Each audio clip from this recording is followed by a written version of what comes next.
I'm going to give you 10 rules for profitable self-discipline. These are rules of my own making. They're very homely, some of them, but they'll be very helpful. And number one is keep cool when other people get hot. I know you can agree with that one, but I'm not so sure that you'll always live up to it. We're inclined, all of us, to get hot when the other fellow gets hot. Say angry things when the other fellow starts saying angry things. I was in the home of the president of a big electric power company one evening when there came a storm, and he called up one of his head men to go out to take care of an emergency that happened as a result of that storm. It was on Sunday evening.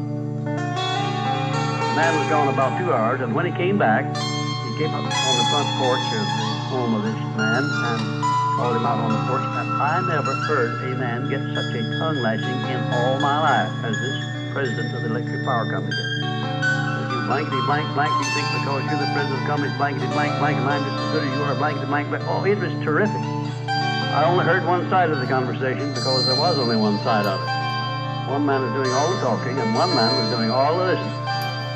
And after this had been going on for fully 3 minutes, the other man ran out of wind and had nothing more to say. He was mad, you see, because they called him out on this stormy night. I heard the president close the door, and he came back, and he just smiled and said, why, the man was a little bit hot, wasn't he? That's all he said. A little bit hot, wasn't he? I expected in a moment to hear a fish begin to fly out there. But you see, there was a man who had risen to great heights of achievement financially, and he had done it by self-discipline in every respect. And he didn't suppose to allow a workman who had been temporarily unbalanced by his anger throw him off balance and make him stoop to that level. He just didn't propose to have that done. And you'll notice when you get into an argument with anyone, and you're apt to look, watch yourself, that if you just remain silent while the other fellow is blowing off his top, he finally gets to the point where he's got no more top to blow off. Then if you want to get in a few words of your own, it's a mighty good place to do it. It's a mighty fine thing if the words that you get in are not the kind of words you can hear. In other words, if you say something that kind in return, it's far better for the other fellow and far better for you. It shows you to be the bigger of the two persons. Now anybody can get mad and blow his top because of what somebody does or says, and this happens all the time. But the truly big man, the man who is in charge of himself, he doesn't allow anybody to draw him down to that level of a street brawl or of an argument in harsh words unless he wants to do it. If he's truly a big man, he doesn't want to do it. Number two, remember there are 3 sides to all arguments. You ordinarily think there are 2 sides to all, but they're not. There are 3. There's your side, there's the other fellow's side, and then there's the right side, which is usually about in the middle of the two viewpoints. Remember that when you get into an argument with the other fellow. Don't assume that he's always at fault. Maybe your partner's fault too. Maybe neither one is totally at fault. Chances are, in all of the arguments I've ever heard, both parties were partly to blame in one way or another. I've never heard an argument where one party entirely was to blame, although I suspect there are such arguments some. Number 3, never give directives to a subordinate when you're angry. If the matter is urgent, then cool off quickly.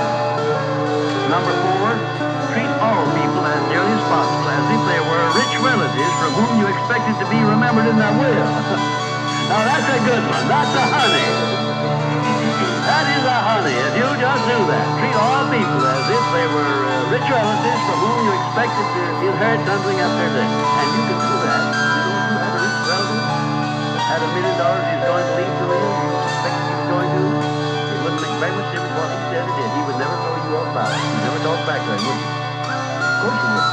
You'd be quite silly if you did. But keeping quiet for $1 million seems to me to be a very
said so in no uncertain terms, not in the class, but in a private conversation.